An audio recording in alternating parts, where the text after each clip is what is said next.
Assalamualaikum warahmatullahi wabarakatuh. Bismillahirrahmanirrahim. Alhamdulillahilladzi asra bi'abdihi lailan minal masjidil harami ilal masjidil aqsa. Asyhadu an la ilaha illallah wahdahu la syarika lahul a'la. Wa asyhadu anna sayyidana wa nabiyyana Muhammadan abduhu wa rasuluh sahibu syafa'atil uzma. Allahumma salli wa sallim ala man usriya wa urija ila sama summa ila sidratil muntaha summa al mustawa hatta laqiya rabbahu azza wa jalla bi'aini ra'sihi yaqazatan la manama wa ala alihi wa ashabihi sadatil kurama amma ba'd. Faqad qala Allah ta'ala fil Qur'anil Karim, a'udzu billahi minasy syaithanir rajim. Bismillahirrahmanirrahim. Subhanalladzi asra bi'abdihi lailan minal masjidil harami ilal masjidil aqsa alladzi barakna haulahu linuriyahu min ayatina innahu huwas samiul basir. Wa qala an-nabiyyu sallallahu alaihi wa alihi wa sahbihi wa sallam, as-salatu imaduddin faman aqamaha faqad aqamaddin wa man tarakaha faqad hadamaddin. Sadaqallahul azim wa sadaqa rasuluhun nabiyul karim wa nahnu ala dzalika minasyahidin wa syakirin. Alhamdulillahi rabbil alamin. Yang sama-sama kita muliakan dan kita hormati para alim ulama, guru-guru agama dan juga para tokoh masyarakat, tetua masyarakat, muslimin dan muslimat rahimani wa rahimakumullah. Alhamdulillah, pertama-tama marilah kita panjatkan puji dan syukur kepada Allah Subhanahu wa taala, karena dengan limpahan rahmat, taufik, hidayah daripada Allah Subhanahu wa taala, di malam hari ini kita dikumpulkan oleh Allah Subhanahu wa taala di tempat yang mulia ini dalam keadaan sehat walafiat. Salawat serta salam mudah-mudahan selalu tercurah kepada junjungan kita Nabi besar Nabi Muhammad sallallahu alaihi wasallam beserta para sahabat, para kerabat, pengikut-pengikut beliau min yaumin hadza ila yaumil qiyamah, amma ba'd. Alhamdulillah, malam hari ini kembali masyarakat di sini dapat memperingati acara Isra dan Mi'rajnya Rasulullah sallallahu alaihi wasallam, yang mana peringatan Isra dan Mi'raj ataupun kejadian Isra dan Mi'raj adalah kejadian yang khusus diberikan kepada Nabi Muhammad sallallahu alaihi wasallam. Isra dan Mi'raj adalah sebuah kejadian yang pernah dialami oleh baginda Nabi Muhammad sallallahu alaihi wasallam, yang tidak pernah diberikan kepada nabi dan rasul sebelum Nabi Muhammad sallallahu alaihi wasallam. Jadi Isra dan Mi'raj ini adalah khususiat, keistimewaan, kekhususan yang hanya diberikan kepada Nabi Muhammad sallallahu alaihi wasallam. Adapun nabi sebelum Nabi Muhammad tidak pernah diberikan sebagaimana diberikan kepada nabi, yaitu kejadian Isra dan Mi'rajnya Rasulullah sallallahu alaihi wasallam. Nabi kita Muhammad sallallahu alaihi wasallam, semua apapun mukjizat yang dimiliki oleh nabi dan rasul terdahulu itu semua dimiliki oleh nabi. Dan bahkan semua mukjizat nabi terdahulu itu adalah diambil daripada mukjizatnya Rasulullah sallallahu alaihi wasallam.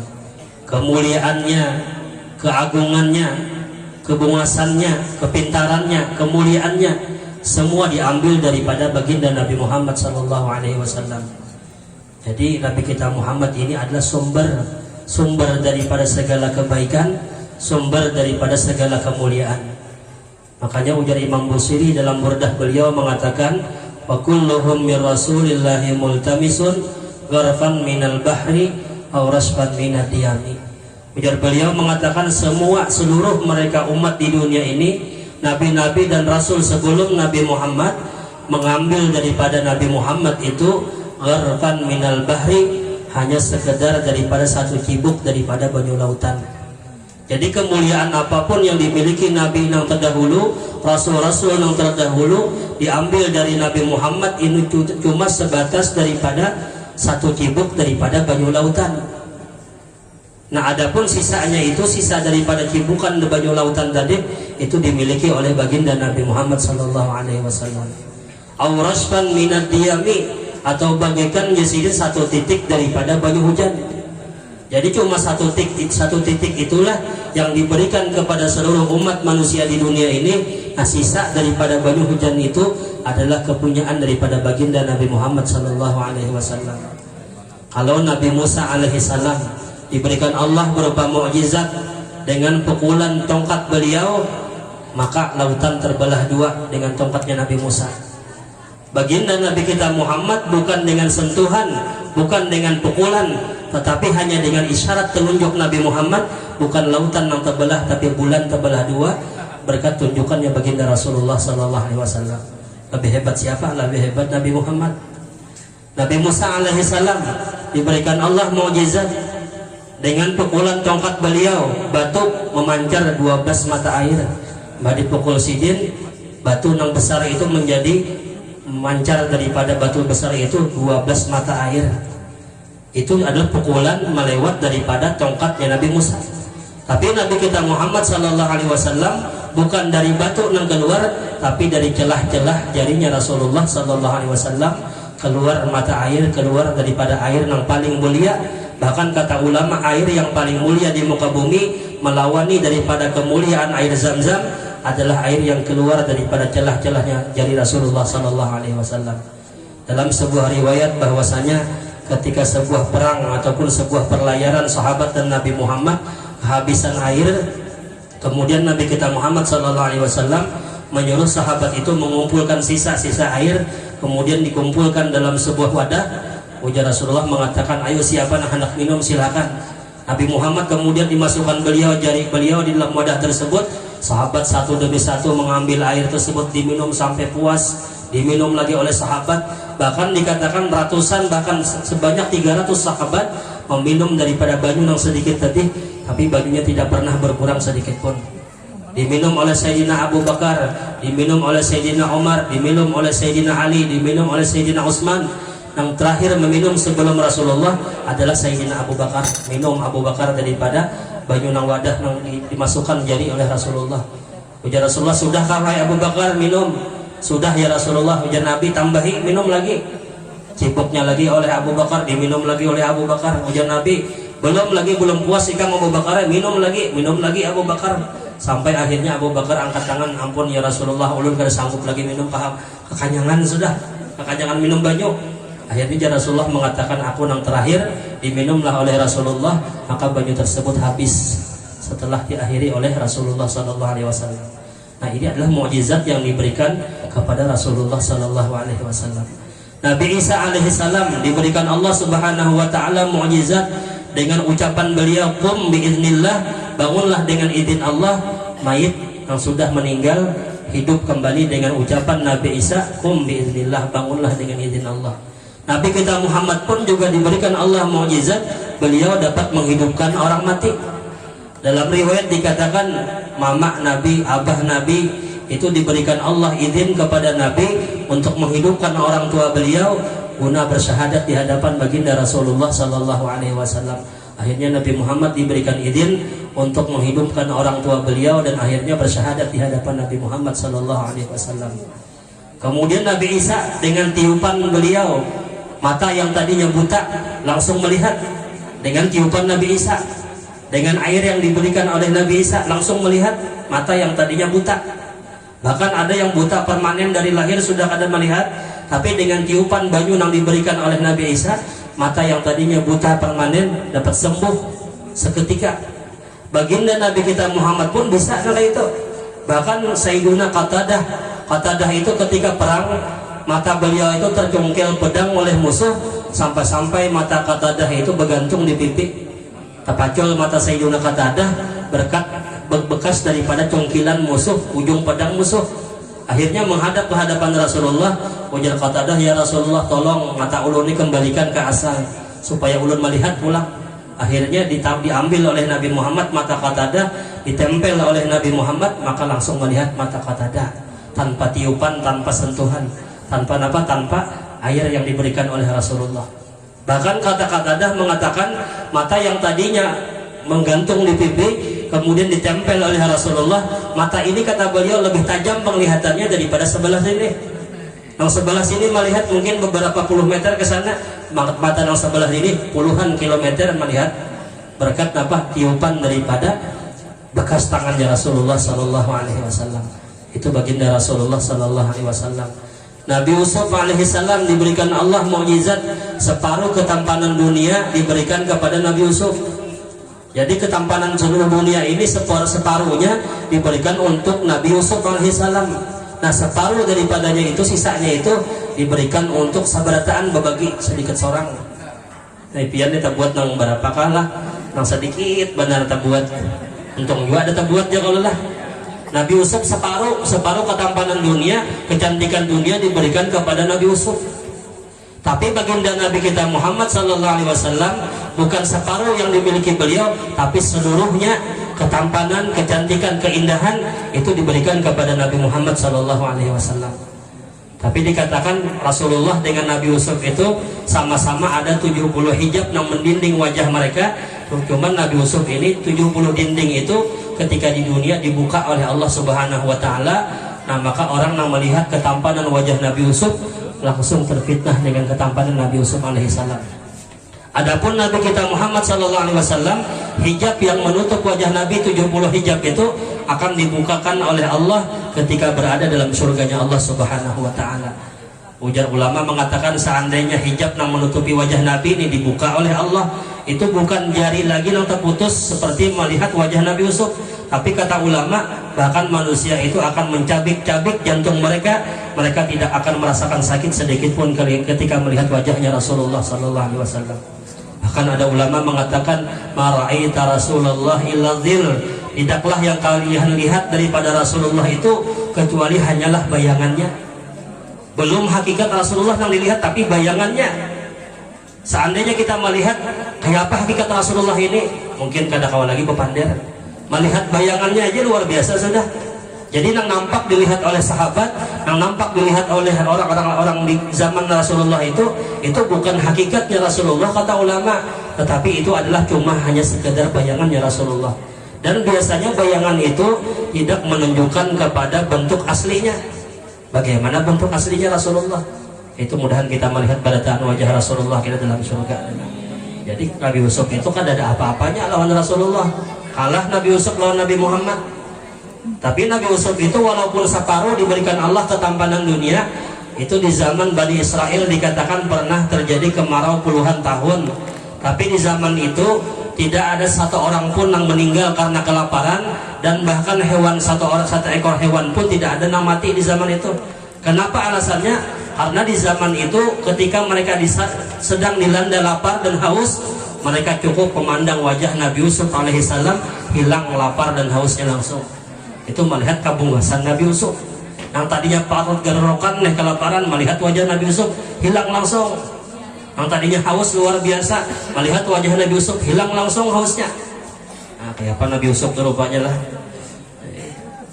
Teman kita orang yang tadinya panjang ingin melihat muka kita nih bisa gerokan karena atau kebalikannya kita nih lah, kebalikannya kita nih. Tapi Nabi Yusuf orang lapar, melihat wajah sini langsung kanyang, kadingat lagi makan. Nah, makanya puluhan tahun yang terjadi kemarau di zaman itu tidak ada satu orang pun yang mati. Kenapa? Karena solusinya cuma memandang wajah Nabi Yusuf alaihissalam. Nah, Nabi kita Muhammad ini adalah Nabi yang Sayyidul Anbiya wal Mursalin. Nah, kemudian lanjut cerita Isra Mi'raj. Rasulullah Sallallahu Alaihi Wasallam beliau Isra dan Mi'raj. Sebelum Nabi Muhammad diberangkatkan Isra dan Mi'raj, ada sebab-sebab yang terjadi ataupun sebab-sebab yang melatar belakangi terjadinya Isra dan Mi'raj. Nah, jadi kita sebelum mengisahkan Isra Mi'raj ini, ujar ulama hendaknya itu berkisah sebabnya dulu. Kenapa? Karena ujar ulama seandainya kita mengkaji tentang sejarah Isra tetapi tidak mengkaji sebab sebelum terjadinya Isra, maka ujar ulama tersebut dikatakan orang tersebut tidak tahu diri lawan Rasulullah. kada beadab lawan Nabi. Kenapa kada beadab lawan Nabi? Karena sebelum terjadinya Isra ini kejadian yang memilukan, kejadian yang menyedihkan yang terjadi kepada Nabi. Kira-kira pantas lamun kita nih misalnya, oh bangga-bangga lawan Rasulullah, Nabiku Muhammad Isra Mi'raj, Nabiku Muhammad orang yang pantas diberikan Isra Mi'raj. Tapi sebelum terjadinya Isra itu adalah sebujurnya kesedihan yang luar biasa yang dialami oleh baginda Rasulullah Sallallahu Alaihi Wasallam. Ini Isra Mi'raj ini adalah hiburan kesan Nabi. Sebelum terjadi Isra, Nabi Muhammad itu sedih luar biasa. Apa kesedihan yang dialami Nabi? Nabi Muhammad Sallallahu Alaihi Wasallam punya paman yang bernama Abu Talib. Paman Abu Talib ini orang yang selalu menjaga Nabi, orang yang selalu melindungi Nabi, orang yang selalu menghindarkan kejahatan-kejahatan orang kafir Quraisy yang hendak mengganggu Nabi. Itu selalu dihadang oleh Abu Talib. Ujur Abu Talib mengatakan, ya Muhammad, wahai keponakanku, selama aku masih hidup di dunia ini, maka tidak ada satu orang pun yang dapat menyentuh ikam Muhammad saya. Apabila ada orang yang berani menyakiti ikam, maka langsung berhadapan lawan aku. Abu Talib ini dikatakan pangkat beliau di kota Mekah ketika itu adalah seorang gubernur. Siapa nang wani lawan gubernur? Punya gubernur siapa nang wani menggatok Muhammad nih nakamanakanku? Ku tangkap punya gubernur. Pada nang waninya menggatok Nabi Muhammad. Tapi ketika itu Abu Talib meninggal, orang yang tadinya kadawani lawan Nabi mukul lawan Nabi. Yang tadinya kadawani menyambati lawan Nabi. Akhirnya Nabi kita Muhammad beliau sedih luar biasa karena ditinggalkan oleh sosok seorang paman yang beliau jasanya luar biasa kepada Nabi Shallallahu Alaihi Wasallam. Kemudian selang beberapa bulan kemudian setelah meninggalnya Abu Talib, Nabi kita Muhammad kembali ditinggalkan wafat oleh istri yang paling dicintai oleh beliau, yaitu istri Sayyidatuna Khadijah Al-Kubra radhiyallahu anha. Siti Khadijah ini istri yang paling disayangi Nabi, istri yang paling dicintai Nabi, istri pertamanya Rasulullah. Namun Nabi dikatakan, sungguh aku cinta kepada Siti Khadijah dan aku cinta kepada siapapun yang cinta lawan Siti Khadijah. Bahkan Nabi kita Muhammad Sallallahu Alaihi Wasallam itu kecintaan beliau kepada Siti Khadijah ini, beliau tidak segan-segan menceritakan kepada istri-istri beliau yang lain. Berhadapan lawan istri yang lain, berkisah Nabi Muhammad Siti Khadijah itu orang luar biasa. Dan berhadapan lawan bini yang lain pulang di hadapan Siti Aisyah, ujar Nabi Siti Khadijah itu orang dermawan luar biasa. Jadi Nabi Muhammad itu kada segan-segan menceritakan kemuliaan Siti Khadijah sekalipun berkisah itu di hadapan bini yang lain. Amun kita wah ini, amun bisi bini 2, 3 misalnya, coba kan wanita yang mengisahkan bini tuha di hadapan bini anom, anak dikarokot bini anom bandaraya kalau lah. Tapi Nabi Muhammad Sallallahu Alaihi Wasallam karena beliau bujur-bujur cinta kepada Siti Khadijah, beliau kada segan mengesahkan kemuliaan Siti Khadijah di hadapan bini beliau yang lain. Tapi muntakana berkisah di hadapan Siti Aisyah, merangot Siti Aisyah. Siti Aisyah ini bini nang satu-satunya bini Rasulullah nang bujang. Nang lain itu bini Rasulullah 10 orang, bini Nabi 11 orang, nang 11-10 orang itu semuanya beluang berataan. Membujang yang beluangnya kalau lah. Karena balu maksudnya balu ini udah kawin sudah. Siti Khadijah kan 2 kali sudah balunya. Siti Khadijah itu beliau pernah kawin 2 orang laki-laki sebelum kawin lawan Nabi, dan bahkan anak Siti Khadijah itu 5 sudah ketika kawin lawan Rasulullah. Anak Siti Khadijah sebelum kawin lawan Nabi 5 dari 2 orang suami itu, tambah pulang lawan Nabi Muhammad 6, jadi 11 anak Siti Khadijah. Jadi Siti Aisyah mengatakan, pian ini Rasulullah yang dikisahkan Khadijah terus yang dikisahkan. Nang kaya di dunia ini kan ada lagi bagian pada Siti Khadijah, ada lagi nang bungas pada Siti Khadijah. Waktu Siti Aisyah adalah kenapa? Karena Siti Aisyah ini orangnya ujang, orang anom penyemburu Siti Aisyah. Akhirnya dipanggillah ketika itu oleh Siti Aisyah Siti Fatimah. Siti Fatimah ini anak daripada Siti Khadijah. Wajah Siti Aisyah mengatakan, Fatimah, kamu tahulah abah kamu tuh apa garang mengesahkan mama kamu terus. Kadada kamu bini nang bungas pada mama kamu tuh. Ini aku ini paling bungas sudah. Jadi kadada Siti Fatimah yang paling bungas di dunia ini kecuali aku. Mama Ikam itu tahulah, Mama Ikam tuh seorang janda tua. Ujar Siti Aisyah dan berkisah lawan siapa? Siti Fatimah. Mama Ikam tuh membanding lawan aku tuh kalah lawan aku. Ujar Siti Aisyah. Lalu menangis Siti Fatimah, disambati oleh Siti Aisyah nih, Mama, buka hadapan Rasulullah. Bah anu bahe Mama Aisyah memadahkan Mama Ulun tuh bahe kalah lawan Mama Aisyah. Mama Aisyah nang paling harat sudah, Mama Khadijah itu Mama Ulun tuh kada harat. Ujar Nabi Muhammad mengatakan, padahkan lawan Siti Aisyah, lawan Mama Aisyah. Ujur aja Mama Ikam tuh bini bini pertamanya Rasulullah. Mama Ikam tuh sudah Siti Aisyah itu mendapat satu-satunya bini Nabi Muhammad nang bujang, bini abah nang bujang. Mama Ikam tuh balu, tapi walaupun Mama Ikam itu balu, tapi Mama Ikam tuh dapat bujangnya abah. Kenapa? Karena Mama Ikam tuh kayak tahu lah, kawin lawan abah tuh abah waktu itu belum pernah kawin lagi. Jadi Mama Ikam tuh dapat bujangnya abah. Amun Mama Aisyah tuh sudah beberapa kali sudah abah kawin, jadi nang dapat Mama Aisyah tuh hampasnya aja lagi. Aja Siti Fatimah awas biar Mama Aisyah yang belum balas. Ya kalau lah Rasulullah itu orangnya cerdas sih kan. Jadi apapun yang misalnya canda-candaan itu selalu dibalas oleh Rasulullah dengan spontan. Itu Rasulullah Sallallahu Alaihi Wasallam. Nah kemudian setelah wafatnya Siti Khadijah radhiyallahu anha, Nabi kita Muhammad Sallallahu Alaihi Wasallam beliau hijrah ke Taif untuk bersama-sama dengan sahabat Rasulullah untuk dakwah agama Islam. Rasulullah berharap mudah-mudahan ujar Nabi di Taif ini orang-orang Taif mau beriman lawan aku, ujar Nabi. Mudah-mudahan dengan keimanan mereka itulah, ujar Nabi, aku menjadi terhibur dengan kewafatan dua orang yang pelindung aku, ujar Nabi. Tapi si Rasulullah ini ketika sampai di kota Taif, sesampainya di gerbang kota Taif, yang dialami oleh Rasulullah bukan malah keimanannya orang Taif, tetapi orang Taif ketika itu mengumpulkan anak-anak mereka, mengumpulkan batu-batu untuk melempar ke wajahnya Rasulullah Sallallahu Alaihi Wasallam. Jadi anak-anak orang Taif melempari wajahnya Nabi, pelipis Nabi Muhammad berdarah, gigi Nabi Muhammad berdarah. Itu adalah lemparan daripada anak-anak orang Taif. Bahkan dalam riwayat dikatakan Rasulullah itu setiap kali wajah beliau berdarah disapu oleh Nabi Muhammad, setiap gigi Nabi Muhammad berdarah disapu oleh Rasulullah. Ujar Nabi mengatakan seandainya darah Nabi Muhammad ini jatuh ke bumi, maka bumi Taif ini akan dibalik oleh Allah Subhanahu Wa Taala. Tapi ujar Nabi, aku kasihan lawan orang Taif. Seandainya Nabi Muhammad darah pun ini menetes ke bumi ini setitikan aja, maka murka Allah Subhanahu Wa Taala, orang Taif ini habis dan Nabi Muhammad dibalik oleh Allah ke dalam bumi. Nah kemudian ketika itu malaikat datang kepada Rasulullah, ya Rasulullah, hendaklah Taif ini, gunung-gunung di Taif ini ulun lempar aja sudah ke atas kampung Taif sini supaya hancur berataan. Tapi Nabi Muhammad menyahutin Allahumma hdi qaumi fa innahum la ya'lamun.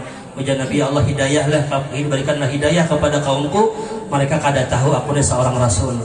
Ujar Nabi Muhammad, walaupun sekarang ini anak-anak mereka kada beriman lawan aku, abahnya kada beriman, tainya kada beriman lawan aku, tetapi aku harapkan, kata Nabi Muhammad, anak-anak yang akan keluar daripada sulbi rahim mereka lah, aku harapkan beriman dan Nabi Muhammad lawan aku kayaknya.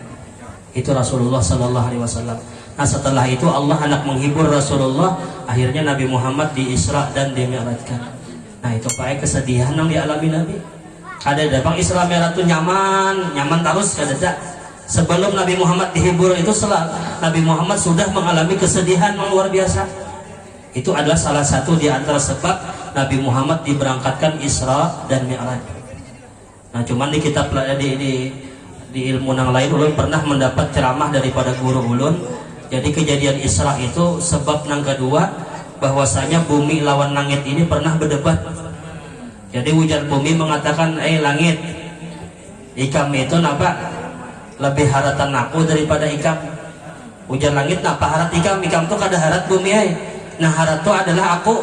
Ujar langit, semua keindahan itu ujar langit ada wadah aku, bintang ada wadah aku, bulan ada wadah aku, matahari ada wadah aku. Jadi semua keindahan terang benderang itu semuanya ada wadah aku, ujar langit. Ujar bumi mengatakan, ada apa masalah bintang, bulan, matahari itu kada apa. Ikam tahulah di bumi ini ada yang lebih daripada matahari, bulan, bintang. Napa ujar langit? Nabi Muhammad Sallallahu Alaihi Wasallam andaknya di mana? Di bumi. Nang lahir di bumi siapa? Nabi Muhammad. Kemudian dimakamkan di bumi siapa? Nabi Muhammad. Akhirnya si langit tadi mendengar ucapan bumi, menangis langit. Kenapa? Karena kalah langit lawan bumi. Ketika itu makanya hujan-hujan itu jagurun lah itu langit menangis. Langit menangis kenapa kalah berdebat lawan bumi. Cuman mungkin membuka di buku IPA atau ada dapang kisah anak itu adalah lapang kan akan sekolah umum kena membuka di IPA mana aja sejarahnya Isra Mi'raj ya. Langit menangis itu gara-gara apa berdebat lawan bumi kadang itu di kitab padanya. Nah kemudian Allah hendak menghibur langit supaya langit ini bukan bumi aja yang merasa diinjak oleh Rasulullah. Akhirnya Nabi Muhammad di Isra dan dimi'rajkan beliau ke langit pertama sampai ke langit yang ke-7.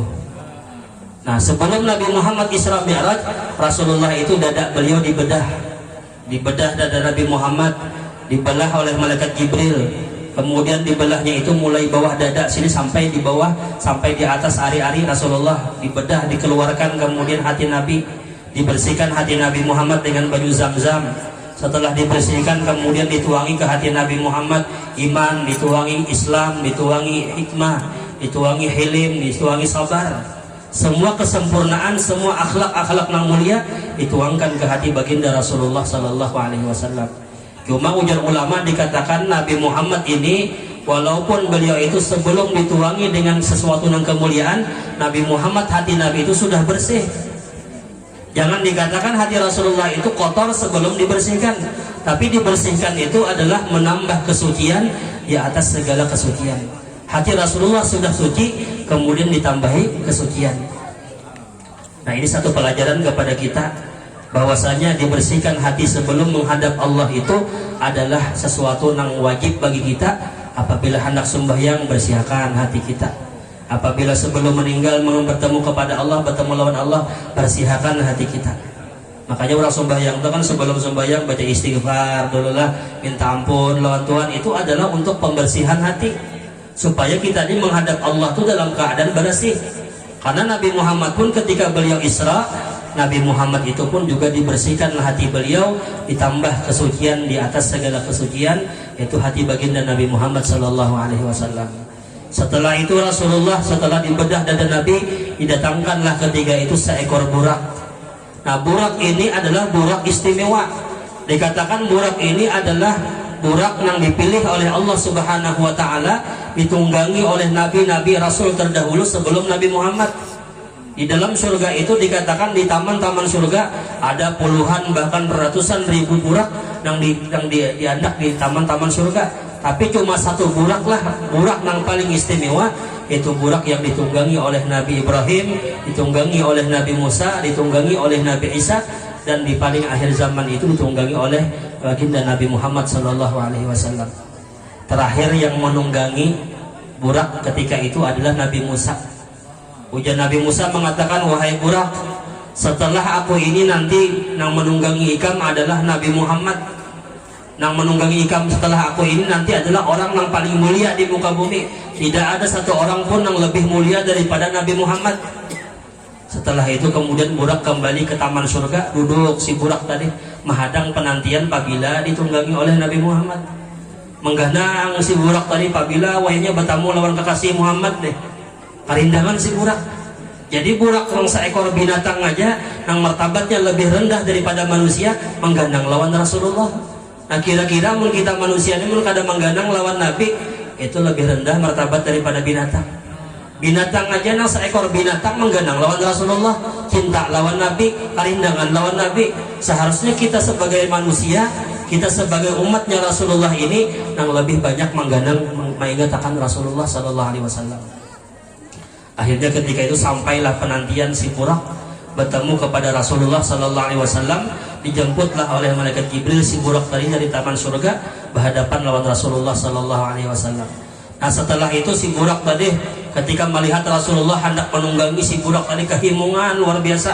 Berhampas-hampas buraknya berguling-guling si burak. Oh my, himungnya burak kenapa? Karena nang sudah lawas hendak bertamu lawan Nabi Muhammad. Nang sudah lawas diganang-ganang hendak berjumpa lawan Nabi.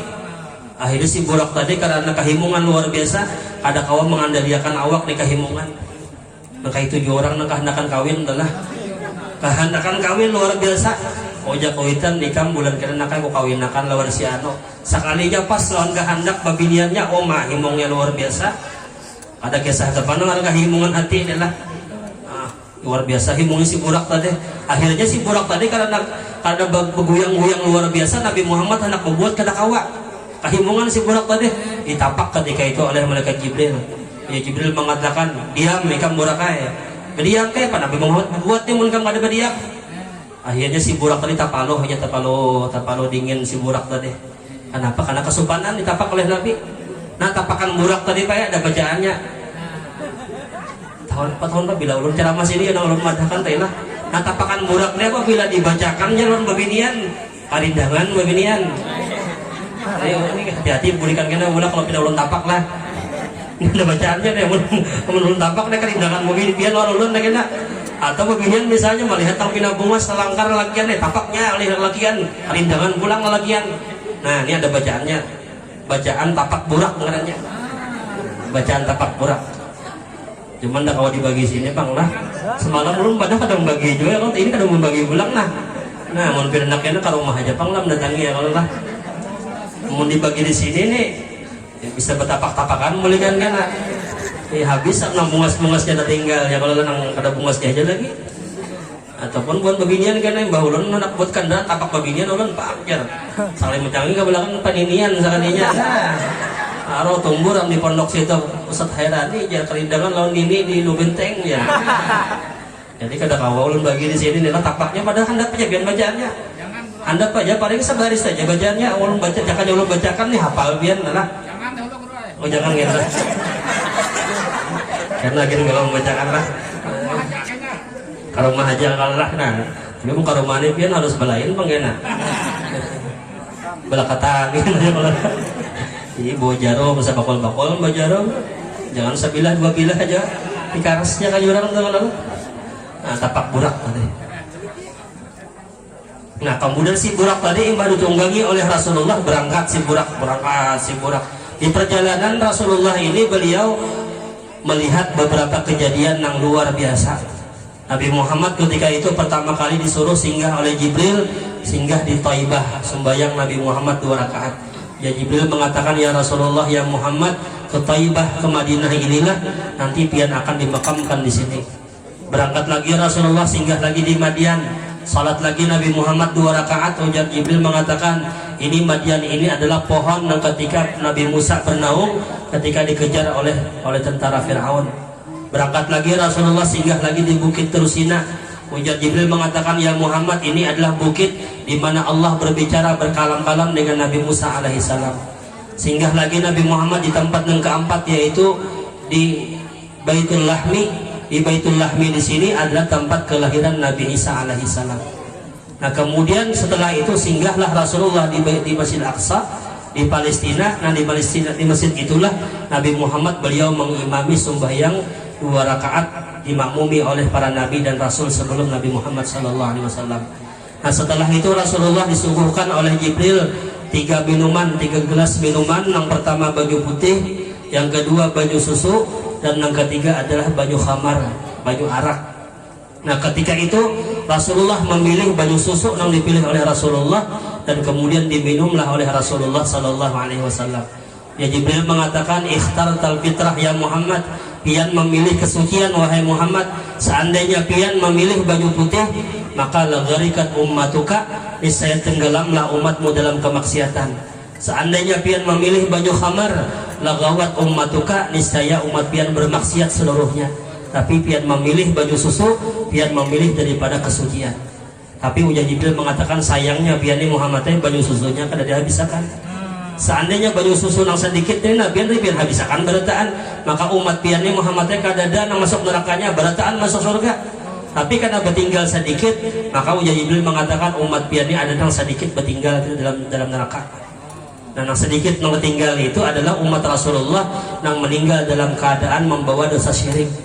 Dan ketika dia mati membawa dosa syirik, menyekutukan Allah Subhanahu wa taala, maka tidak ada harapan sedikit pun untuk masuk ke dalam surganya Allah Subhanahu wa taala.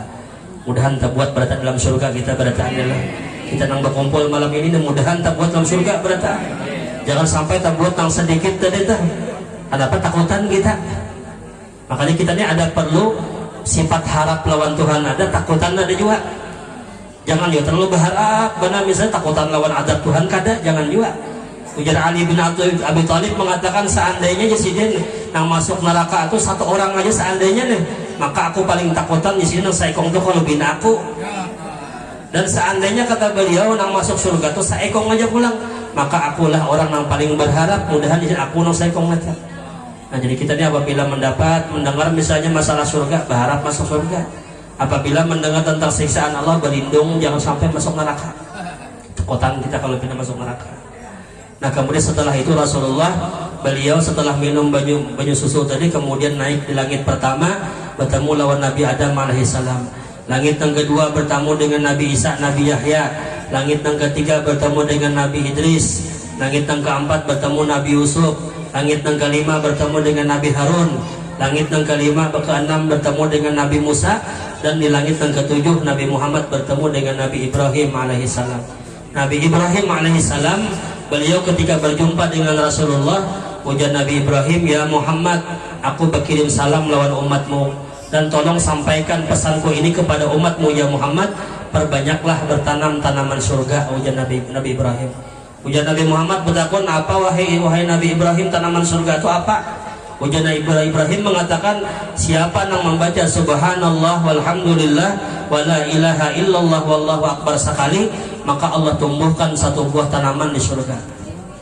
Jadi Nabi Ibrahim perbanyak bertanam tanaman surga, karena surga ini tanahnya subur, pemandangannya indah, perbanyak tanaman surga. Jadi siapa yang membaca subhanallah walhamdulillah wala ilaha illallah wallahu akbar, maka diberikan Allah satu buah tanaman dalam surganya Allah subhanahu wa ta'ala. Dan pohon inilah yang akan kita nikmati nanti dalam surganya Allah subhanahu wa ta'ala. Jadi pemberian Allah itu tidak ada sesuatu yang sia-sia. Jadi kalau diberikan Allah satu pohon dalam surga, berarti itu kita nikmati kena hasilnya.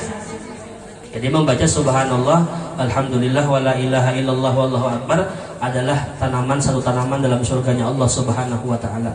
Kemudian Nabi kita Muhammad sallallahu alaihi wasallam naik ke Sidratil Muntaha. Nah Sidratil Muntaha ini dikatakan adalah sebuah pohon besar. Yang dikatakan Sidratil Muntaha ini besarnya pohon itu, seandainya mengelilingi pohon tersebut selama 70 tahun, maka tidak akan menemui titik yang pertama berjalan tadi. Saking besarnya pohon Sidratil Muntaha tadi. Dan Sidratil Muntaha itu, daun-daun Sidratil Muntaha itu dikatakan seperti belalai gajah, kenal luar biasa. Dan semua daun-daun itu bertuliskan nama-nama orang yang ada di dunia ini. Nama si fulan bin si fulan ada, nama si fulan bin si fulan ada, semuanya ada nama-nama. Dan apabila jatuh daun tersebut ke bumi, itu dikatakan 40 hari setelah itu orang di bumi itu akan meninggal dunia. Jadi 40 hari sebelum meninggal, daun yang bertuliskan nama kita itu sudah gugur di Sidratil Muntaha. Nah kemudian setelah itu Rasulullah SAW naik lagi beliau ke Mustawa, naik lagi bertemu kepada Allah Subhanahu Wa Taala di arasnya Allah Subhanahu Wa Taala. Nah disitulah Nabi kita Muhammad SAW beliau menerima kewajiban sembahyang 50 waktu. Jadi yang pertama-tama dan Nabi Muhammad terima itu sembahyang 50 waktu. Nah sembahyang 50 waktu ini seandainya nih barilah kada ditahan oleh Nabi Musa, kada diberikan keringanan, dipinta keringanan oleh Nabi Musa, maka kita umat Rasulullah ini banyak yang ketinggalan sembahyang. Kenapa? Sembahyang 50 waktu, bayangkan aja biar 24 jam sehari semalaman 50 waktu sembahyangnya. Ada sampai setengah jam sembahyangan pulang kita. Malam-malam nih anak uring-uring satu umat bangunan pulang, sembahyangan pulang. Seandainya 50 waktu kejadiannya nih. Tapi dengan berkat jasa Nabi Musa alaihissalam, turun Rasulullah ke langit yang ketujuh, ke langit yang keenam ditahan oleh Nabi Musa. Ujar Nabi Musa, apa yang kamu terima daripada Allah? Ujar Nabi Muhammad sembahyang 50 waktu. Ujar Nabi Musa, naik lagi bertemu Tuhan, kurangi lagi. Umat ikam kada sanggup. Umatku nang gana-gana di zaman Bani Israel kada nang sanggup nang awal 50 waktu itu, kurangi lagi. Naik Nabi kita Muhammad dikurangi Allah 5 waktu menjadi 45. Kemudian turun lagi bertemu pulang lawan Nabi Musa. Ujar Nabi Musa, naik lagi pinta keringanan, dikurangi Tuhan pulang 5 menjadi 40. Akhirnya dikurangi, akhirnya sampailah kepada sembahyang 5 waktu dalam sehari semalaman. Dikatakan Nabi Musa itu meminta kepada Nabi Muhammad untuk minta keringanan kepada Allah Subhanahu Wa Taala, karena beliau itu bahiri lawan Nabi Muhammad satu-satunya orang yang dapat melihat wajahnya Allah, yang dapat melihat zatnya Allah subhanahu wa ta'ala. Nabi Musa alaihissalam dulu pernah meminta melihat zatnya Allah, tapi kada sanggup Nabi Musa. Ujar Allah, innaka lan tarani, ika Musa kada sanggup melihat aku. Jadi satu-satunya seorang rasul yang diberikan Allah makam kalimullah dan diberikan makam ru'yatullah adalah hanya baginda Nabi kita Muhammad sallallahu alaihi wasallam. Akhirnya Nabi kita Muhammad pulang ke bumi, sampai ke kota Mekah. Beliau mewajibkan sembahyang 5 waktu kepada beliau dan kepada umat-umat beliau. Nah, sembahyang 5 waktu inilah yang menjadi oleh-olehnya Rasulullah ketika beliau di Isra dan dimi'rajkan. Nah, jadi apabila kita menggawi sembahyang 5 waktu, maka kita itu hakikatnya memperingati Isra-nya Rasulullah. Jadi walaupun kita ini kada kawam misalkan setahun sekali memperingati Isra Mi'raj, tapi dengan kita sembahyang terus-terusan kepada Allah, sembahyang 5 waktu dalam sehari semalaman, maka kita itu adalah memperingati Isra-nya Rasulullah. Kenapa? Karena sembahyang inilah adalah oleh-olehnya Rasulullah ketika beliau di Isra dan dimi'rajkan. Mudahan berataan kita, anak cucu kita, keturunan kita, zuriat kita mudahan termasuk orang yang ahli dalam sembahyang, orang yang selalu mengerjakan sembahyang 5 waktu, dan jangan sampai kita meninggalkan sembahyang 5 waktu. Amin ya rabbal alamin. Nah, itu dulu yang bisa saya sampaikan. Mudah-mudahan ada manfaatnya, wabil khusus kesan ulun sendiri mudahan ada manfaatnya. Mudah-mudahan sama-sama kita mengamalkannya, dan juga mudah-mudahan dosa-dosa kita, dosa kedua orang tua kita, dosa guru-guru kita diampuni oleh Allah subhanahu wa ta'ala. Dan mudah-mudahan berataan yang hadir di malam hari ini mudahan kabul hajat berataan, hajat dunia maupun hajat urusan akhirah. Dan mudah-mudahan berataan yang hadir pada malam hari ini mudah-mudahan dengan berkat Rasulullah, mudahan sugihan berataan diberikan Allah rezeki yang banyak, halal dan juga berkah. Dan mudah-mudahan berataan dengan berkat Rasulullah, dengan berkat Nabi Muhammad sallallahu alaihi wasallam, mudah-mudahan kita berataan mati membawa iman husnul khatimah, mati membawa iman husnul khatimah ala hadhihi niyat wa ila hadratin Nabi. Al-Fatihah. A'udzubillahi minasyaitonir rajim. Bismillahirrahmanirrahim. Iyyaka na'budu wa iyyaka nasta'in. Shiratal ladzina an'amta 'alaihim ghairil maghdubi 'alaihim waladdallin. Amin. Wal 'afwu minkum. Assalamualaikum warahmatullahi wabarakatuh.